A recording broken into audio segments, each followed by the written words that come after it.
Quand on joue avec des stars, faut savoir les choyer, les bichonner. Vous en avez joué avec beaucoup de stars, avec des attaquants qui ont marqué plein de buts, Ruud van Nistelrooy, Didier Drogba en sélection, bref, pas mal d'individualités qui savaient faire la décision dans les matchs. Et puis avec Sadio Mané, on ne sait pas pourquoi à chaque fois, en tout cas je pense que quand on est sénégalais, on doit être un petit peu frustré, Jürgen Klopp le sort toujours en premier parmi les joueurs du secteur offensif. Et là justement, en sortant face à Villarreal, on a senti quand même qu'il n'était pas très content. Comment on gère ce genre de situation? Parce que clairement, on sent quand même qu'il y a une frustration. Alors il y a toujours ce duel un petit peu à distance avec Mo Salah. Vous comprenez un petit peu cette frustration? En tout cas, ce qui semble être une frustration aujourd'hui? Oui, je peux la comprendre. Après, je pense qu'en interne, et on voit là Jürgen Klopp qui le serre dessus dans ses bras et qui parle avec son joueur. Le plus important, c'est en interne, là, parce que du coup, tout le monde le voit. Non, je dis après, en interne, je pense que ce qui est important en interne pour Jürgen Klopp, c'est de pouvoir communiquer avec son joueur et lui expliquer sûrement les raisons de ses sorties. Parce que je rejoins Foussini sur ce qu'il a dit. Évidemment, je pense qu'il y a aussi de la gestion d'effectifs et donc de son joueur, qui est l'un des joueurs les plus importants. Donc c'est peut-être la raison pour laquelle il le fait sortir. Vous savez, aujourd'hui, au plus haut niveau, les joueurs ont des GPS, on voit leur forme du moment sur les entraînements, etc. Et puis, il faut rester dans une certaine jauge. Donc peut-être que pour tirer le meilleur de Sadio Mané, c'est cette gestion-là. À la place de club, vous le faites sortir. Moi, je me souviens que même si Léo Messi et Cristiano Ronaldo jouent 150 matchs, les entraîneurs ne les faisaient jamais sortir. Il y en a un qui fait jamais sortir, c'est Mo Salah. Pour lui, c'est ça. Parce que je pense qu'il peut. Je pense que dans la tête de Klopp, Salah peut à tout moment, même cuit, même fatigué en fin de match. Mais pas Mané. Tout moment, il peut faire un coup de pas patte. Mané. Il est encore plus génial, si j'ose dire. Mané, c'est une pile atomique extraordinaire. Il a un jus fantastique. Salah, il a en plus un pied, il peut tout faire. Il peut faire une passe, il peut tout faire, Salah. Ouais, ils sont Pour moi, un peu seul, je trouve, Salah. C'est proche. C'est-à-dire qu'à gauche, Jota, on l'a vu jouer à gauche, on a vu Mané, et là, il y a Luis Diaz. Salah, il est à droite. Ouais, Il n'y a pas beaucoup de concurrence pour lui. Donc, Mais moi, si j'ai mon meilleur joueur, je le fais jamais sortir, non? Ouais, bah c'est Salah, donc, dans l'esprit de Klopp. Non, mais clairement. Oui, c'est Salah dans l'esprit de Klopp. Oui, ça peut être ça. Et puis c'est vrai qu'il y a des données qu'on n'a pas. C'est vrai qu'on analyse ça comme ça à vue. Mais qu'il ne soit pas content de sortir. Il n'y a aucun joueur qui est content de sortir. Après, qu'il ait le sentiment qu'effectivement, que ce soit souvent lui qui sorte, c'est aussi possible. On a un championnat en première ligue qui est juste dingue. Ils sont à un point, comment ça s'appelle, des Citizens. Donc ça va batailler jusqu'au bout. Il aura besoin de lui jusqu'à la fin de saison. Ils peuvent tout rafler cette année quand même, Liverpool. Donc je pense qu'il a beaucoup à faire. Il a besoin d'un Mané frais. Et c'est vrai qu'il y a des données qu'on n'a pas, effectivement. Donc les GPS et ceci et cela, parfois les joueurs sont proches d'une blessure sans le savoir. Il peut avoir une gestion. Mais je comprends sa frustration, oui. Et c'est possible que, effectivement, dans la tête de Klopp, mais encore une fois, ce sont des hypothèses, que Salah soit son numéro 1 parce qu'il sorte un peu moins, mais peut-être que justement sur les données GPS, peut-être que sa VMA est si plus importante et qu'il est loin d'une blessure aussi. Donc on peut faire, voilà, il y a beaucoup d'hypothèses finalement. Là, certain Sadio Mané, qui est un petit peu le couteau suisse dans cette équipe de Liverpool. Alors quand il est arrivé chez les Reds, il jouait à droite. Finalement, avec l'arrivée de Mo Salah, il s'est retrouvé à gauche en tant qu'ailier. Et puis avec l'émergence de Luis Diaz, aujourd'hui, Jürgen Klopp l'utilise un peu plus en position d'avant-centre. Alors est-ce qu'aujourd'hui, il a encore marqué, on l'a vu face à Villarreal, est-ce qu'aujourd'hui on n'a pas le meilleur Sadio Mané dans cette position de numéro 9 entre guillemets, encore une fois. Il est plus fort dans cette position, José, vous qui n'avez pas votre langue dans la poche. Est-ce qu'il est plus fort? Est-ce qu'il est meilleur dans cette position d'avant-centre? Ou alors non, vous le préférez sur un côté? Il est plus décisif, il a un registre différent. Il a joué 10 fois à ce poste-là, donc c'est 9 buts. Donc il est très efficace, prolifique, il est juste. On voit aussi que sa relation avec Salah aussi, donc elle est intéressante. Il y a une vraie connexion, donc là aussi, avec les deux joueurs. Après, non, ça valide surtout que c'est un attaquant complet. Il peut jouer effectivement de ses qualités de vitesse sur un côté, mais dans la surface, parce que c'est pas facile, justement, parce que dans la surface, c'est un autre registre. Il faut sentir les coups, il faut avoir le geste juste, il faut se créer des opportunités, se libérer du marquage dans des petits espaces. Et il le fait bien. Donc ça montre surtout qu'il a une palette qui est très large. Après, ça va dépendre effectivement de l'adversaire, de comment Klopp veut l'utiliser ou pas. Mais c'est un joueur qui peut jouer partout sur le front d'attaque et qui fait des différences. Qu'il soit sur un côté ou dans l'axe, c'est un joueur qui va vous provoquer des équilibres. Et ça, c'est intéressant. Et par sa variété, notamment dans l'axe, et c'est pas un point d'ancrage, c'est pas un point fixe. C'est pas l'attaquant qui reste là et qui sert justement à ce que le bloc remonte et qui fait. Non, lui aussi, il va aller dans les espaces. Et avec les 3 de devant, c'est 3 joueurs très rapides. Il y a une forme d'alchimie entre les 3 et ça fonctionne très bien parce que malgré tout, il a cette volonté actuellement de se recentrer dans l'axe et il est omnibulé par le but. Donc il a connu un début d'année civil florissant avec la CAN, et là il est sur une continuité. Donc, et c'est vrai que devant le but, il est très réaliste, très efficace. Et là, depuis quelques semaines, il marche sur l'eau. Vous parlez de ces statistiques justement flamboyantes depuis le début de l'année, on va les voir. Vous parliez justement de ces 10 derniers matchs avec 9 buts inscrits. Sur la saison, c'est 20 buts et 2 passes décisives. Il délivrait quelques caviars, mais c'est vrai qu'il est devenu un peu plus buteur. Il a 30 ans, Sadio Mané, il les a eu ce mois-ci, au mois d'avril. Comparaison n'est pas raison, Fousseni, mais il y a des joueurs comme ça qui ont démarré sur un côté. Je pense à Léo Messi, Cristiano Ronaldo, qui se sont recentrés dans l'axe. Ensuite, ce sont devenus des machines à marquer. Est-ce que là, justement, c'est pas la prochaine étape pour Sadio Mané s'il veut il veut compter parmi la galaxie des plus grands joueurs finalement du football européen? C'est pas là qu'on l'attend. C'est en marquant plein de buts finalement. Alors c'est un peu réducteur, mais c'est en marquant beaucoup de buts que finalement on se hisse parmi les tout meilleurs. Oui, en étant décisif, aussi dans les grands matchs. Il le prouve, il a montré en championnat, il a marqué contre City, il a marqué contre Benfica en quart de finale, il marque contre Villarreal. Il répond présent, quoi. Moi, je veux dire, aujourd'hui, quand on a ces qualités, quand on a les qualités de vitesse, on a cette qualité de déplacement, on a cette adresse, parce que là, on le voit marquer des buts quand il est dans l'axe, mais il marquait déjà beaucoup de buts quand il était sur le côté. Et rares sont les attaquants qui peuvent jouer sur tous les postes de l'attaque. Donc lui, il a cette capacité-là, il a cette efficacité en ce moment. Il est toujours dans cette dynamique, il a su marquer beaucoup de buts, enfin être décisif avec sa sélection. Et pour moi, aujourd'hui, c'est tout sauf une surprise de le voir à ce niveau-là. Ça buzz direct. Dès qu'on dit Sadio Mané, ça fait partie des mots-clés avec café et millefeuille sur les réseaux sociaux. Mon cher Isaac, oui, alors qu'est-ce que ça dit à propos de Sadio Mané chez nos amis les internautes? Beaucoup de choses. Déjà, on loue ses qualités. Harley qui nous dit il est très fort et ses caractéristiques lui permettent de jouer à plusieurs postes. Comme nous dit Amey également, il est meilleur partout, tout simplement. Serge qui nous dit cette position semble encore plus faite pour lui. Alors Ismaël loue aussi également la connexion finalement avec Salah, avec ce poste un peu plus axial. On les voit davantage combinés selon lui. Et Ibi nous dit également que lorsqu'on l'a vu sortir, on a vu que Liverpool était peut-être un peu moins dangereux que lorsqu'il était sur le terrain et en pointe.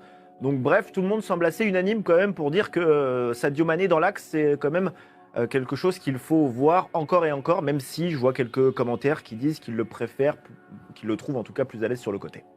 Philippe, vous qui êtes un habitué de la Première Ligue, un amoureux du championnat anglais, vous savez qu'à Liverpool, les anciens ne sont jamais bien loin, à l'image de Jamie Carragher, ancien défenseur des Scousers. Et regardez ce qu'il a déclaré à propos de Sadio Mané. En parlant de Luis Diaz, qui est donc arrivé récemment du côté de Liverpool, est la première personne qui a mis Sadio Mané ces 4 ou 5 dernières années sous une vraie pression pour son poste. Sadio Mané joue parfois au poste d'avant-centre en raison de la pression de Diaz à ce poste. Et ça me fait penser que sur les derniers matchs, le premier finalement qu'on fait sortir du terrain à chaque fois qu'on procède à un changement, que Jürgen Klopp procède à un changement, c'est Sadio Mané. C'est pas une forme finalement en se repositionnant dans l'axe, c'est une façon aussi pour lui de résister à cette concurrence-là, parce qu'il y a des joueurs qui sur le côté frappent à la place de titulaire. Ouais, mais je crois. Dans une équipe du niveau de Liverpool, il y a toujours quelqu'un qui peut éventuellement vous mettre la pression. Le constat qu'on peut faire très très simplement, c'est que depuis le début de l'histoire, il y a Mané et il y a Salah. C'est les 2 titulaires indiscutables, c'est les 2 mecs qui marquent les buts. Ils jouent sur le côté ou dans l'axe, ça ne change rien du tout. Ils les marquent quand même les buts, parce que quand ils jouaient sur les côtés, ils venaient dans l'axe, l'un et l'autre. Sinon, ils n'auraient pas été à chaque fois meilleurs buteurs de l'équipe, aux dépens de Firmino, qui lui jouait dans l'axe et qui jouait le relais pour ces 2 joueurs-là. Donc, aujourd'hui, tout d'un coup, il y a une nouvelle concurrence sur un poste. Donc c'est soit Firmino, soit Jota. J'ai mélangé. C'est un bon c'est synthétique. Diogo Jota. Bon, Jota, soit Luis Diaz, et puis on adapte en fonction.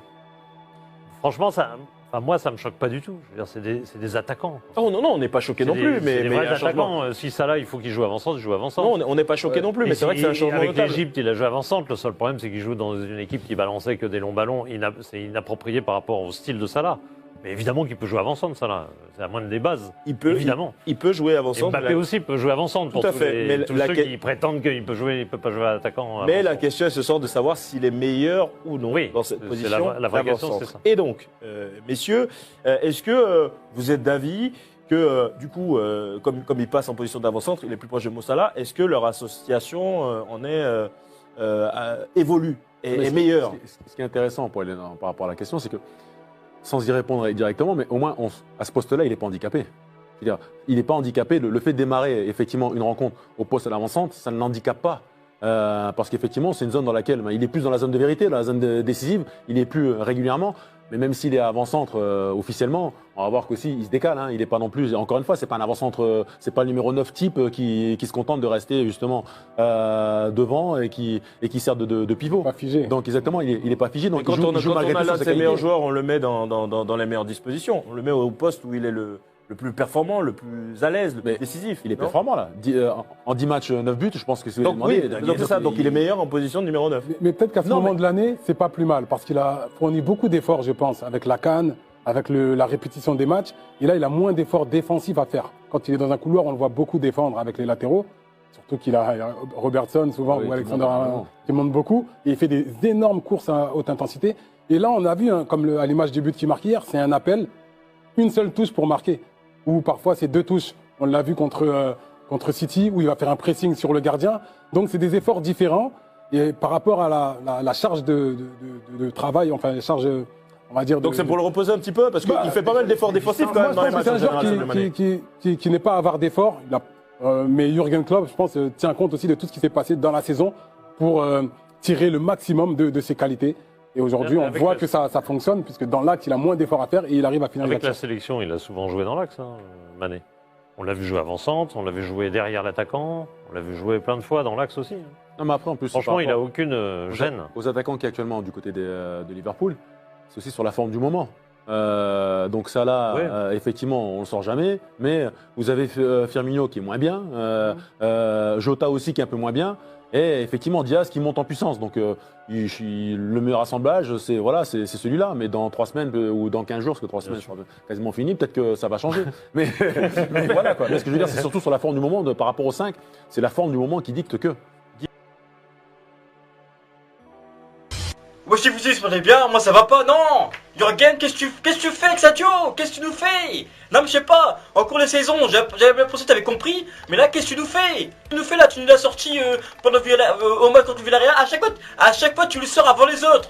Qu'est-ce que tu fais? Moi je comprends pas. Le mec, le temps a aucun effet sur lui. Le mec il peut courir, il peut jouer 3-4 matchs d'affilée. Le temps a aucun effet sur lui. Le mec il est jamais fatigué. Il est jamais fatigué, c'est la fatigue qu'on a marre de Sadio Mané. Il est jamais fatigué. Il a un corps athlétique puissant, il peut jouer au moins 5 ou 6 matchs. Et toi tu fais quoi? Tu le sors avant les autres. Moi je comprends pas.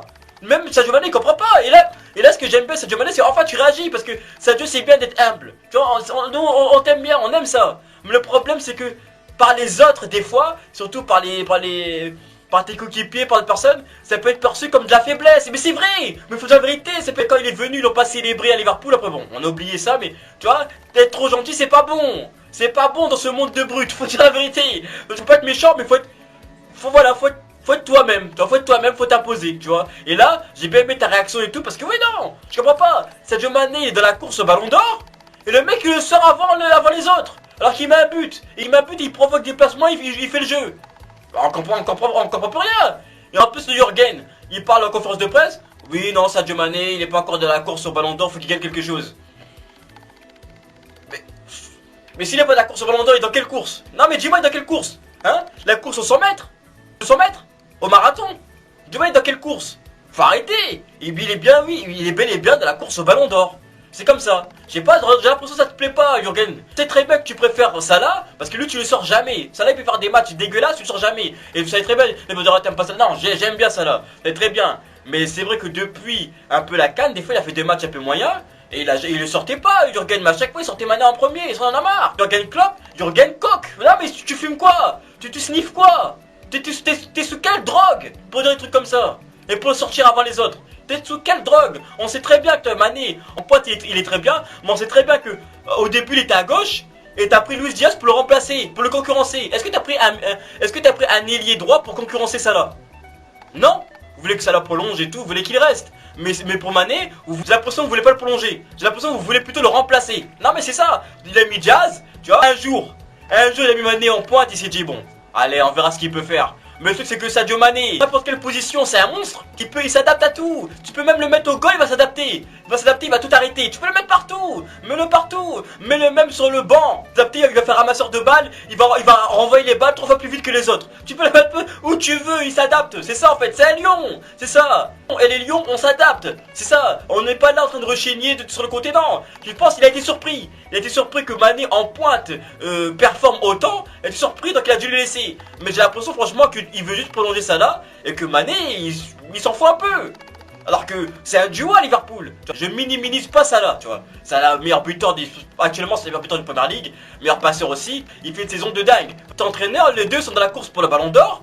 Tu vas pas en favoriser un aux dépens de l'autre. Non. Tu laisses les deux sur le terrain, voilà. Ils s'amusent en plus. Contre Villarreal, ils sont en train de rigoler. Salah qui le trouve les yeux fermés. Il trouve que les yeux fermés, Mané qui met un but. Ils sont en train de rigoler. Il nous faisait plaisir. Nous, on était là, on prenait du plaisir à regarder. Et toi, tu le sors comme ça, mais tu fais exprès. Non, mais j'ai l'impression que t'as pas envie qu'il ait Ballon d'Or, je sais pas. Moi, je dis franchement, Mané, sois professionnel. Gagne aussi, bats-toi pour la Première Ligue. Bats-toi pour la Ligue des Champions. Performe. Parce que là, en pointe, voilà, 11 matchs, 9 buts, performe, continue, performe. Mais à la fin de la saison, barre-toi, non, va dans un club où on te traite mieux. Parce que Ronaldo, jamais on le sort avant les autres. Même s'il fait un match dégueulasse. Que ce soit Ronaldo, que ce soit Mbappé, que ce soit Messi, alors qu'en ce moment, il est dégueulasse. Tu vois, jamais on le sort avant les autres. Tu vois, quand même, tu vois, et même pas il le supporte pour le Ballon d'Or. Tu dois supporter tes deux joueurs. Déjà en 2019, il supportait plus Van Dijk. Non, mais c'est pas normal. Tu dois supporter tous tes joueurs. Je préfère une déclaration où tu dis oui, j'ai plusieurs joueurs dans la course, voilà, je prends pas de parti pour un ou un autre. Voilà, je préférerais un truc comme ça. Mais là, j'ai l'impression que c'est plus Mané qui doit supporter ton favoritisme. Ah ouais. Et je pense qu'il en a marre. Et nous, ça en a marre. Dites-moi ce que vous pensez dans les commentaires. Est-ce que pour vous, il devrait partir ou pas? Et est-ce que pour vous, il devrait carrément se reconvertir en numéro 9? Parce qu'en numéro 9, franchement, il est bon. Il est vraiment bon, il participe au jeu et tout. Pour moi, maintenant, ça devrait être son nouveau poste. Ça devrait être son nouveau poste. Donc, tout le monde dans les commentaires. Et vous, ah ouais, aussi, dernière question. Voudriez-vous le voir, tu vois, que ce soit au Barça, il y en a qui ont dit le PSG, il y en a qui ont dit, voilà, la Juve.